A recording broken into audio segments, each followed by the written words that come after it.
작년까지 제가 LG 에너지 솔루션이 탑픽이었어요. 그런데 올해 1월 5일부로 제가 삼성 SDI를 탑픽으로 제시를 드렸고요. 올해 연간 탑픽 역시 삼성 SDI입니다. 이유는 사실은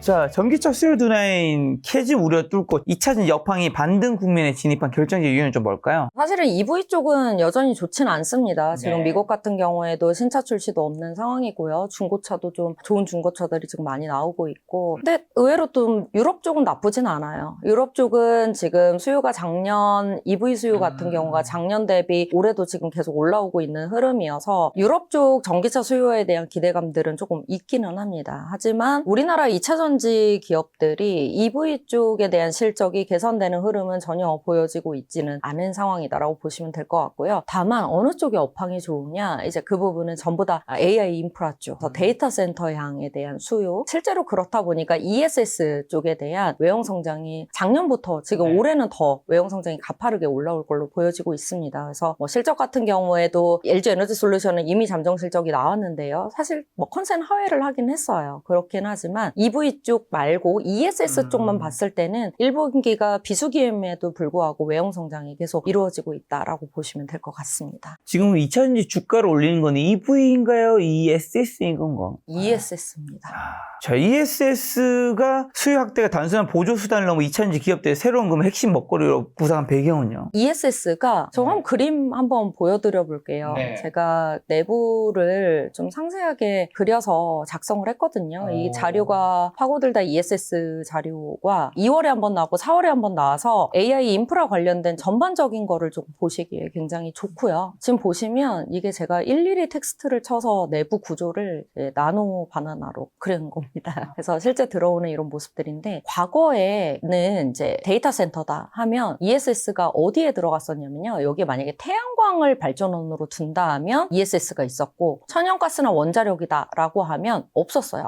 그러니까 부지에는 실제로 ESS는 태양광이 있을 때만 있었다라고 보시면 될 것 같고요. 그리고 이제 과거 데이터 센터로 말씀드리는 거고, 요 2층에 백업 전력용으로 해서 UPS만 있었습니다. UPS라고 하는 배터리 한 분단위 한 4시간 단위 정도를 이제 제어해주는 UPS만 있었고, 없었어요, 배터리가. 그러면 데이터 센터 요거 한 대 짓는데 배터리가 들어가면은 전체 전력 용량의 한 1% 미만으로 들어갔으니까, 그래서 제일 처음에 AI 데이터 센터 인프라 관련된 섹터로 2차 전지를 아무도 시장에서 관심을 안 뒀습니다. 들어가봤자 천연가스 들어가고 원자력 들어가면 뭐 ESS 거의 안 쓰이는데, 그렇죠, 이렇게 생각을 했었는데, AI 데이터 센터는요, 여기에 이게 쭉 서버인데, 과거에 있는 클라우드 베이스의 데이터 센터는 한 10kW 정도였지만 렉당 전력 밀도가 지금은 2028년 이후까지 봤을 때 1MW 이상의 렉당 전력 밀도를 얘기를 하고 있어요. 그리고 과거에는 굉장히 부하 시퀀스가 규칙적으로 움직였다면 AI 데이터 센터 서버들은요, 부하 시퀀스가 규칙적으로 움직이질 않아요. 되게 쉽게 말씀드리면 불량 학생들의 집합소라고 보시면 돼요. 그래서 이게 컨트롤이 안 되다 보니까 전력 품질과 그리고 정전에 대한 리스크를 항상 상존을 하고 있기 때문에 지금 레이어가 나눠지고 있어요. ESS, UPS 이게 아니고 서버 안에 들어가는 BBU부터 위층에도 원래 UPS만 있었다고 말씀드렸잖아요. 지금 ESS가 동시에 들어갑니다. 이만큼의 층을 UPS와 ESS가 차지를 하게 되고요. 그리고 서버 한 대당마다 BBU라고 하는 배터리가 다 들어가고, 바깥에는 천연가스가 있든 원자력이 있든 태양광이 있든 최적인 부지에 다 들어갑니다. 그래서 잠깐 보여드리면은, 지금 제가 박스 표시해 놓은 게 전체적으로 다 배터리예요. 이렇게 변압기 옆에 부지에 컨테이너 박스로 ESS가 이렇게 크게 깔리고요. 2층에 UPS뿐만이 아니고 지금 ESS까지 이렇게 크게 차지를 하고, 서버 안에 이 아래쪽에 하이니켈 BBU가 전부 다 깔려서, 아까 전에 제가 기존에는 태양광 없으면 한 1% 미만이다라고 말씀드렸는데 지금 한 40%까지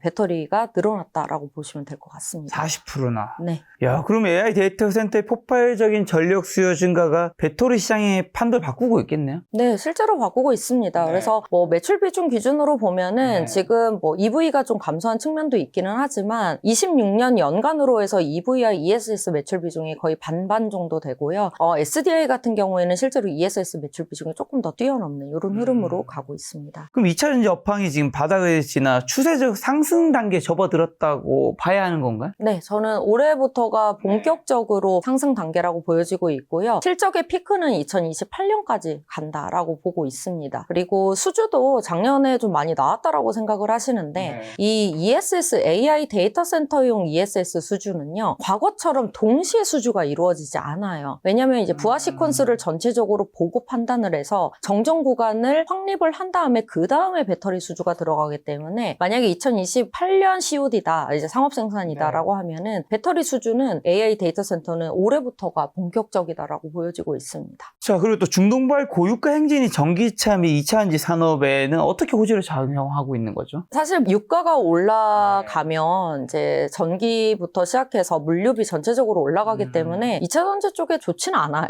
좋지는 않은데 도대체 왜 이것 때문에 2차 전지 섹터가 부각을 받느냐, 관심을 받느냐라고 보시면 유가가 굉장히 높여지면 내연기관 차보다는 전기차 수요가 늘어날 거라는 생각들을 좀 많이 그렇죠. 하게 되잖아요. 이제 그런 측면들하고 지금 ESS가 또 좋다라고 말씀드렸잖아요. 그러면 고유가가 되면은 신재생 에너지로의 흐름이 조금 수요가 많아질 거다라고 생각을 하면서 기존에 뭐 천연가스 원자력에도 ESS가 들어간다고 말씀드렸지만 태양광이 들어가면 ESS 규모는 더 커지죠. 그렇기 때문에 EV 수요에 대한 개선 기대감과 그리고 동시에 신재생 쪽의 수요 기대감이 동시에 생기면서 2차 전지 산업에 조금 호재로 작용을 하고 있다라고 보시면 될 것 같습니다. 자, 또 주요 배터리 기업 및 수주 전략도 여쭤보면 삼성 SDI가 벤츠와 대규모 계약을 맺은 독일 프리미엄 3사를 모두 확보했는데 이 전략적 가치는 좀 어떻게 될까요? 우선은 좀 지켜봐야 될 것 같아요. 근데 규모는 작진 않습니다. 이게 확정적이진 않지만 한 3년간 10조 정도 규모니까 연간 한 3조 정도 붙는다고 생각을 하시면은 굉장히 크겠죠. 근데 이게 2028년 정도부터가 될 것 같아요. 그래서 지금 당장의 실적 개선으로 이어진다라기보다는 그래도 프리미엄 쪽 각형 배터리 쪽으로는 계속 좀 부각을 나타내고 있고 이쪽으로는 계속 수요가 들어오는 흐름이 좀 보여지고 있어서 사실 2028년까지 ESS 쪽이 제가 많이 이끌 것 같다라는 말씀을 드렸잖아요. 하지만 비즈니스상으로 보면은 EV 쪽이 좀 좋아져야 좋긴 합니다.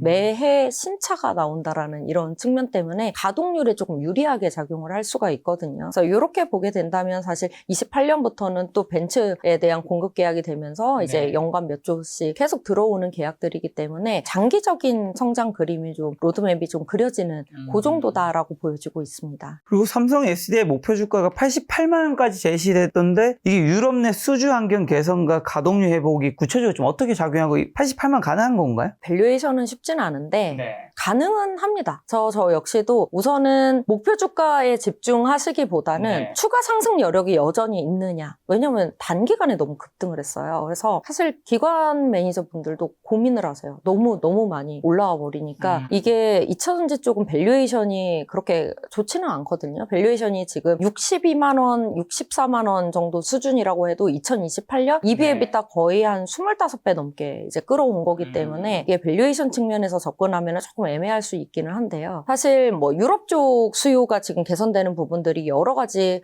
뭐 보조금 혜택들이라든지 이제 역 내에서 생산한 배터리 셀을 적용했을 때 전기차에 대한 보조금 혜택이라든지 그리고 안에 들어가는 소재들도 이제 유럽 내에서 생산했을 때 들어오는 그 보조금 측면 때문에 전체적인 유럽 쪽에 대한 이런 환경들이 좋은 상황, EV에 대한 환경들도 긍정적으로 나온 상황이고요. 거기에다가 지금 AI 데이터 센터 쪽은 전체적으로 다 화랑이잖아요. 이제 거기에 있어서도 사실은 수주가 조금 들어오는 여러 가지 흐름들이 좀 있어요. 그래서 이 전반적인 것들을 좀 봤을 때에는 추가 수주 그리고 EV 기대감 여러 가지들이 좀 합쳐지면서 상승 여력은 여전히 남아있다라고 말씀드리고 있습니다. 이제 그렇다 보니까 급등해서 조금 비중을 축소해야 되나요? 라는 질문을 제가 최근에 진짜 많이 받고 있거든요. 근데 저는 이렇게 말씀드립니다. 조금만 더 갖고 계셔도 괜찮을 것 같다. 이제 수주는 조금 더 이어질 것 같고 이게 이제는 매출과 실적으로 이어지는 흐름들이 올해 연내 그리고 내년까지도 좀 이루어질 수 있어서 적어도 올해 상반기까지 그리고 3분기까지도 너무 급등하면은 조금 비중 조절이 필요하겠지만 충분히 비중 확대로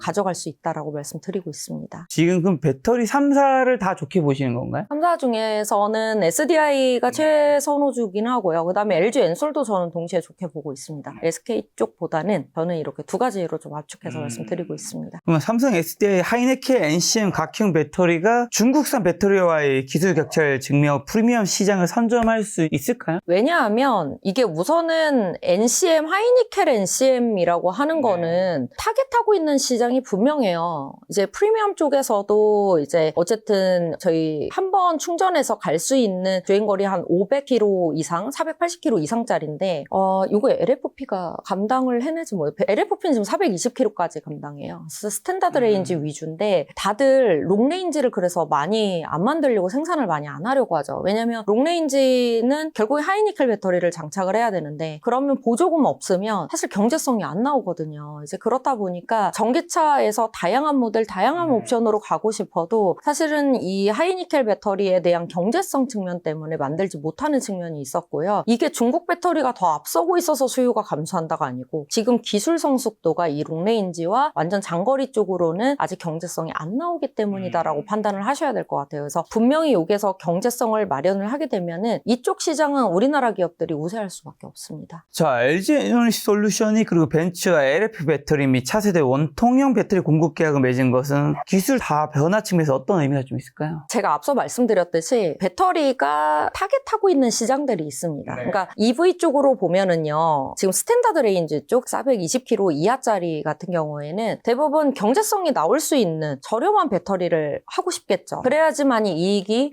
극대화되기 때문인데 그러면은 LFP 배터리가 사실상은 주류로 갈 수밖에 없는 상황이고 이미 주류로 가고 있습니다. 그래서 사실은 2024년에 CATL 쪽으로 많이 넘어갔던 구간이 이 스탠다드 레인지 구간이라고 보시면 될 것 같고요. 그렇다 보니까 LFP 스탠다드 레인지부터 롱레인지나 이제 하이니켈로 가야 될 거고 하이니켈 쪽에서도 경제성이 나와야지만이 더 생산량이 늘어난다고 제가 말씀드렸잖아요. 그렇게 되면 이제는 그거에 대한 가능성으로 46 시리즈 쪽, 4680 쪽 배터리가 지금 얘기가 나오고 있는 거예요. 그래서 스탠다드 레인지, 롱레인지, 프리미엄 장거리까지 갔을 때 이 모든 LFP와 그리고 하이니켈 배터리, 4680 배터리가 분명히 필요한 측면이 있고요. 여기에 지금 ESS 시장이 굉장히 좋잖아요. AI 데이터 센터 쪽도 그렇고 이쪽도 메인이 사실 LFP예요. 그리드 쪽도 그렇고 UPS 쪽도 그렇고 그런데 제가 아까 말씀드렸던 서버 안에 들어가는 배터리는 또 하이니켈 원통형입니다. 그래서 이 모든 포트폴리오를 가지고 글로벌 점유율을 장악을 하면서 가겠다라는 것이 LG 에너지 솔루션의 생각이 있기 때문에 저는 이제 장기적으로 봤을 때는 우리나라 기업들에서는 그래도 가장 주류로 글로벌 상위를 차지할 수 있는 기업이 저는 LG 에너지 솔루션으로 보고 있어요. 그래서 이런 다변화 전략은 충분히 의미가 있고 앞으로의 EV 시장이 다시 이 경제성을 확보를 하게 돼서 다시 EV 시장이 이제 성장률을 가져왔을 때에는 확실한 경쟁력 우위를 갖게 될 것이다라고 보고 있습니다. 지금 2차 전지 섹터를 이제 커버하고 계시니까 그러면 2차 전지 섹터 전체에서는 어떤 종목이 지금 유한타증권의 부센터장님에게 탑픽 종목인 거예요? 전 사실 올해 제가 투자 전략서라고 하는 이제 위클리 자료를 좀 작성을 하는데 작년까지 제가 LG 에너지 솔루션이 탑픽이었어요. 그런데 올해 1월 5일부로 제가 삼성 SDI를 탑픽으로 제시를 드렸고요. 올해 연간 탑픽 역시 삼성 SDI입니다. 이유는 사실은 수급적인 요인도 좀 있었어요. 수급이 이제 LG 엔솔 쪽은 워낙 꽉 찬 측면이 있었고 LG 화학의 지분 매도 가능성들이 조금 있었다 보니까 그리고 상대적으로 삼성 SDI 쪽은 많이 못 올랐는데 AI 데이터 센터의 BBU, UPS, ESS까지 라인업이 굉장히 잘 되어 있어서 올해는 SDI가 조금 더 수급이나 외형 성장 측면에서 유력하겠구나 조금 본 측면이 있습니다. 그리고 이제 곧 1분기 실적도 발표가 되기 시작을 할 텐데 지금 1분기 때도 적자일 가능성이 높기는 하지만 적자폭을 크게 이제는 축소시킬 것 같고요. 만약에 EV 쪽 뭐 LG 에너지 솔루션처럼 EV 쪽 보상금이 좀 들어오게 된다면은 흑자 전환 가능성까지도 조금 열어볼 수는 있습니다. 그래서 시장 기대보다도 조금 긍정적으로 돌아가는 측면들이 있어서 여전히 탑픽으로 좀 말씀드리고 있습니다. 셀 쪽에서는 삼성 SDI 많이 말씀드리고 있고요. 사실 저의 이제 소재까지 전체적으로 봤을 때 최고의 탑픽은 한중 NCS였습니다. 그래서 한중 NCS는 AI 데이터 센터는 무조건 열 관리가 핵심이에요. 서버도 열 관리, 배터리도 열 관리. 크게 열 관리를 해야 되는 쪽이 이 두 가지가 있는데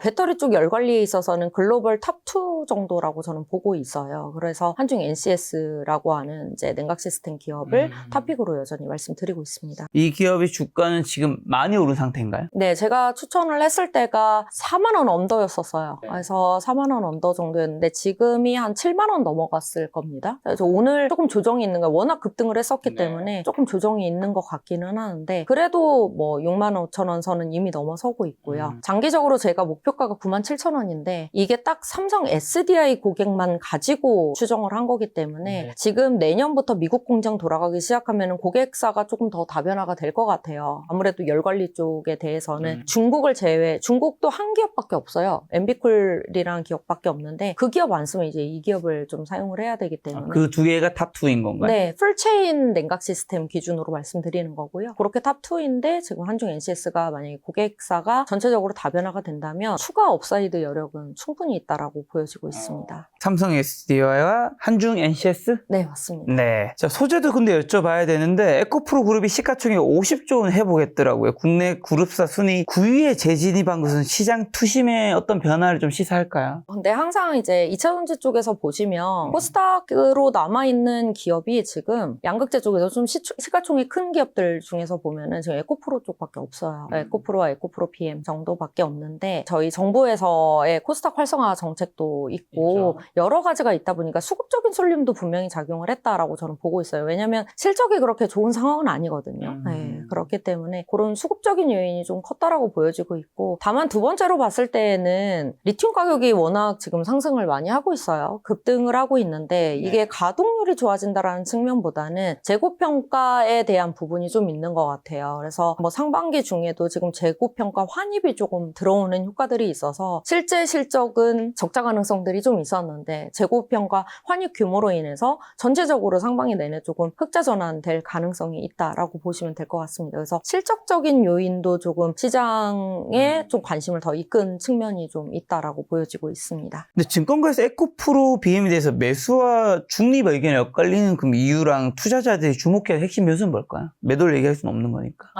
그런 건가요? 아니, 그렇다기보다는 네. 실적에 대한 개선이 보이고 있지는 않아서입니다. 이게 약간 수급으로 올라온 부분이 좀 있다. 그렇죠. 아까 말씀하신. 네. 그래서 ESS가 지금까지는 실적을 이끄는 메인이라고 말씀드렸잖아요. 그 ESS 쪽에서는 사실 그로스가 좀 많이 나오고 있지는 않아요. 지금 양극재 쪽에 ESS LFP를 공급하는 쪽은 아직까지는 LNF밖에 없는 상황이고 나머지는 전부 다 뭐 LG 에너지 솔루션도 중국에 상주리한 걸 인도네시아 법인에서 이렇게 가져오는 이런 측면이 있기 때문에 우리나라 소재 기업들이 ESS 향으로 수혜를 받는 쪽은 아직까지는 냉각 시스템 제약은 없다라고 보시면 될 것 같아요. 이제 그렇다 보니까 가동률이 EV에 얽매여 있다 보니까 아직 개선되는 모습들이 보여지고는 없는데 저도 좀 드리고 싶은 말씀은 뭐 상승 가능성은 있습니다. 이제 모멘텀으로 보셔야 되는데 그 모멘텀이 유럽 정책에 있어요. 유럽 IAA 정책으로 보면은 지금 셀 같은 경우에는 역내 생산을 하게 되면 전기차 보조금을 주는 이런 식으로 가고 있는데 이거를 역내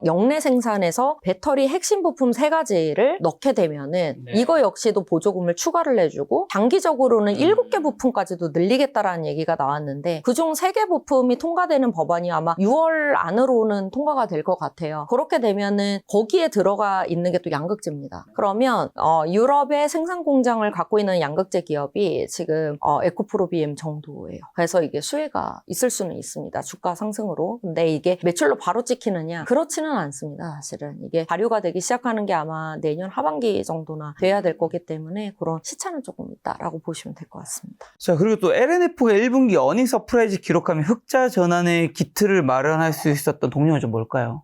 여기는 제품군의 차이가 좀 있습니다. NCMA9가 이제는 북미 최고 제조사 쪽으로 가고 있고요. 우리가 T사라고 알고 있는 그쪽으로 이제는 가고 있고 그쪽이 지금 모델 Y 롱바디 쪽이 출시 지역이 계속적으로 확대가 되고 있어요. 그렇다 보니까 다른 양극재 기업들은 EV 수요 둔화 때문에 가동률이 조금 비진한 부분이 있다면 LNF 경우에는 가동률이 계속적으로 올라오는 이런 흐름이다라고 보시면 될 것 같아요. 유일하게 좀 펀더멘털적으로 지금 주가가 조금 올라오고 있고 실적도 긍정적이다라고 보여지고 있고요. 물론 이 실적에 대한 거의 한 10% 이상까지도 OPM을 보고 있거든요. 근데 그렇게 보는 이유는 재고평가 환입 효과가 크긴 합니다. 그래서 거의 뭐 지금 레인지가 어느 정도 환입이 들어올지는 모르겠는데 지금 100억 이상은 분명히 들어올 것 같고요. 그래서 그렇게 되면은 이제 OPM이 굉장히 이제 커지는 이제 흐름이 되기 때문에 실적이 펀더멘털도 펀더멘털이지만 지금 뭐 재고평가 환입 일회성까지 더해지면서 3사 중에서는 가장